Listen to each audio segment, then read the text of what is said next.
Welcome. I have been hiding for a while. My daughter got pretty sick in January, so I fell a little bit behind on work, but it is now March and I finally feel like I'm kind of coming out of the weeds. I hope you're doing well. I wanted to talk a little bit about the latest topic that we released on the March newsletter for Brand Envy. If you haven't subscribed, please do. It is a great newsletter that we put out. Um, we have a good mix of like marketing insights and some personal stuff that I always enjoy sharing. We kind of round up the team and it's totally voluntary, but we each share some personal tidbits about our lives, which is really cool.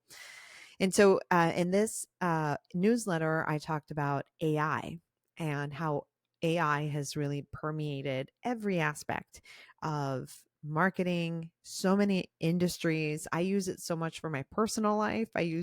I'll take a picture of like my grocery store receipt and I'm like, whip me an Excel sheet together of like the product and the price so I can like kind of track it and get a sense of what things are costing. I mean, AI is amazing, but it is also it's kind of, garbage in, garbage out, but also sometimes you put good stuff in and AI doesn't actually crunch it all. Or I've heard people say that AI hallucinates, which is a proper way to put the fact that it basically makes things up and it sounds very confident saying it. And if you've ever met a real person who makes stuff up and sounds really confident saying it, you probably met a salesperson. I'm just kidding. I'm kidding.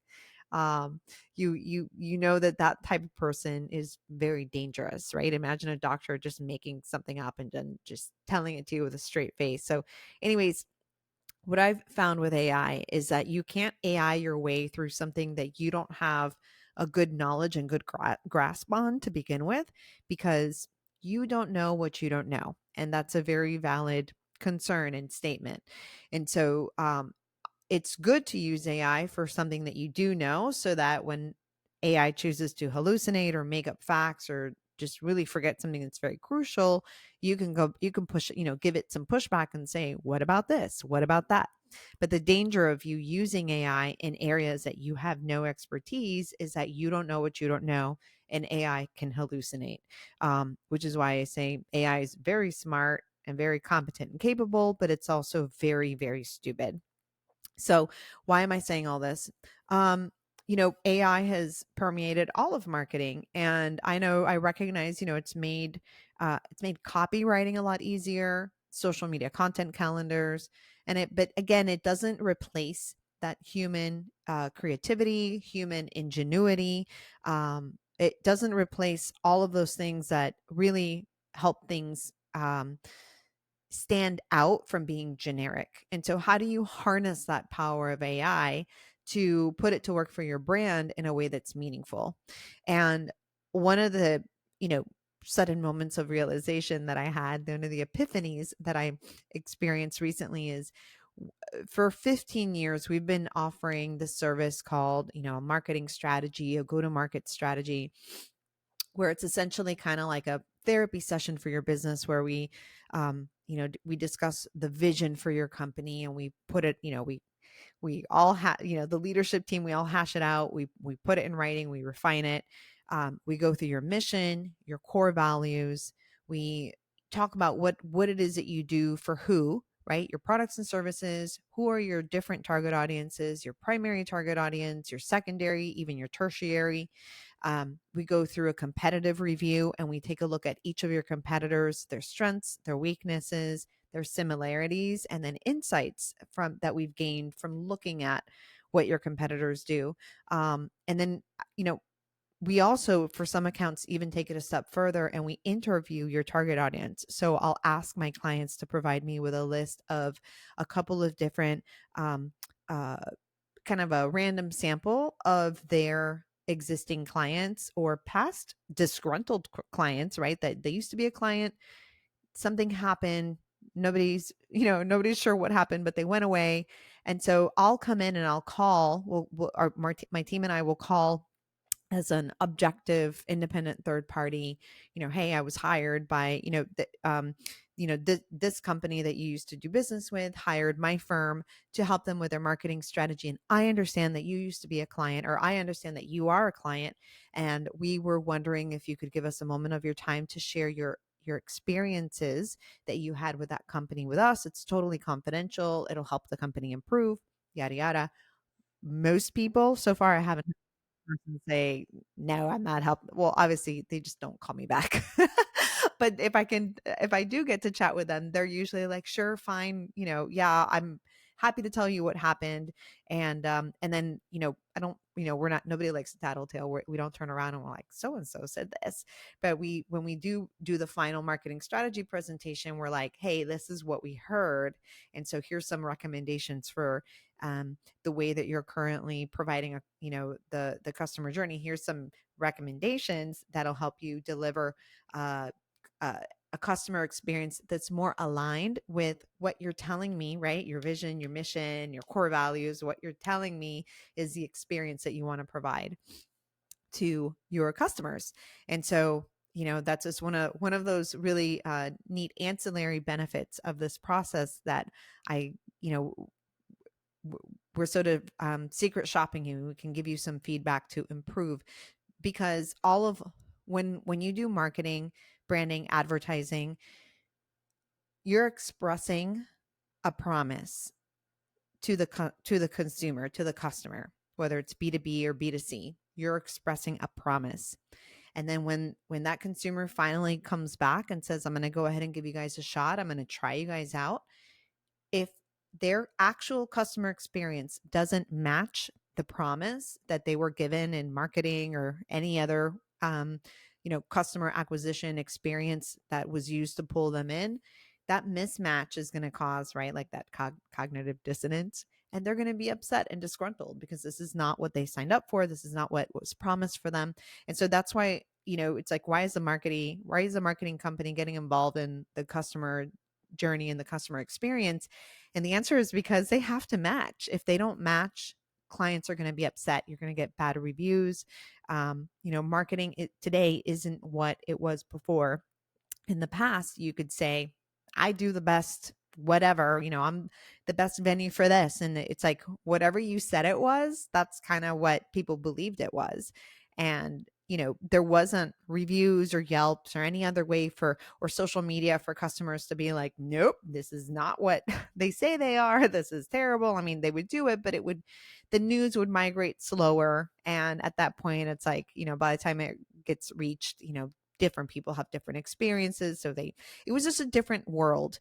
Now we have social media, we have all of these review sites, we have all of these different accountability factors that make it imperative that these things align. And so with the advent of AI, you're wondering, like, where's the tie-in, Nicole? Where are you going with this? Um, my epiphany, what I realized is that going through that go-to-market marketing strategy process with us yields documentation that you can upload to your AI to help them learn all of the important pillars of your brand, so that it can help you um, create other ancillary, right? Other ancillary type products, or, outputs like social media, like letters, memos, like all these different things that are important to your company. But it's taking the time and, right, and going through the process of doing this correctly, because you can be like, "Oh yeah, we'll write a mission or a vision." But if you don't have somebody knowledgeable moderating that conversation and really kind of getting everybody aligned and on the same page, it can be difficult for you to execute internally. So that's why it's helpful to bring an outside consulting company that is experienced, that's done this with a lot of companies, that can apply that strategy framework, moderate the conversation with your leadership team, and get everybody aligned so that everyone's on the same page and all of the leadership team is empowered and able to turn around to the people that they're overseeing and kind of spread, right, and share that mission and that vision, and so that everyone is marching to the beat of the same drum, which is so important. And then later you've got this document that you can do you can do whatever you want to do with. In fact, that was the origin of this whole marketing strategy process. It's like, well, what should we say in our social media? And at the onset of the relationship, it was like, honestly, I kind of don't know because I don't really know your company. Let's get to know your company. So I developed this framework. And now that AI is in the picture, this framework is something that we can feed into AI. And again, you can't just like feed it and forget it. Like, feed it, but there's somebody with strong account knowledge. It's documented.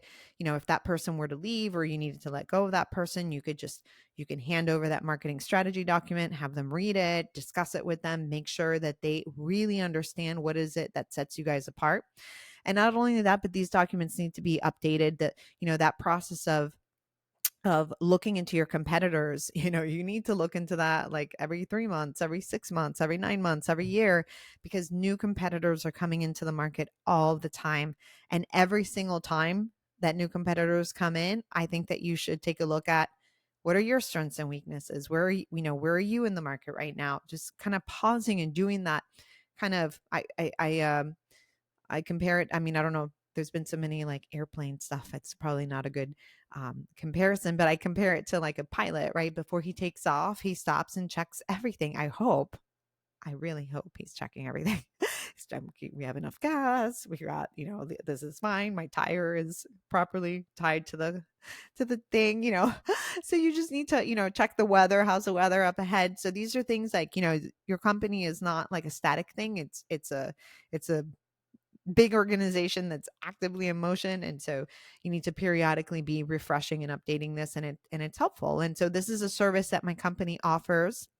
We offer it. We almost force it on everybody that's hiring us, to do their social media, to do their email, to do their website, to do any kind of printed collateral. Like, I need to know these things. I need to know the lay of the land. I need to really understand your customer, who we're speaking to, what their pain points are. If I don't have this information, I'm just making stuff up. And that's not the kind of, I'm a professional. I'm not going to make stuff up.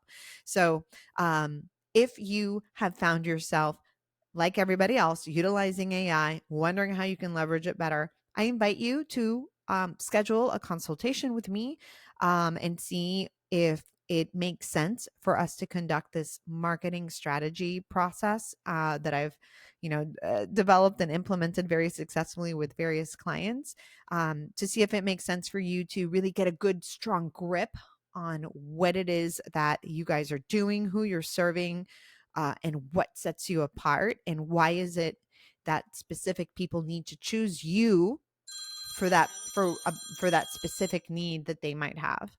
Um, so that's it. You can reach me. Our website is www. Some say that's redundant. You shouldn't say that anymore. I've said that it's redundant, but createbrandnv.com. That's CREATE brand BRAND NV. The letter N is in Nancy, the letter V is in Victor.com. And that's it. Thank you so much. Talk to you soon. Bye.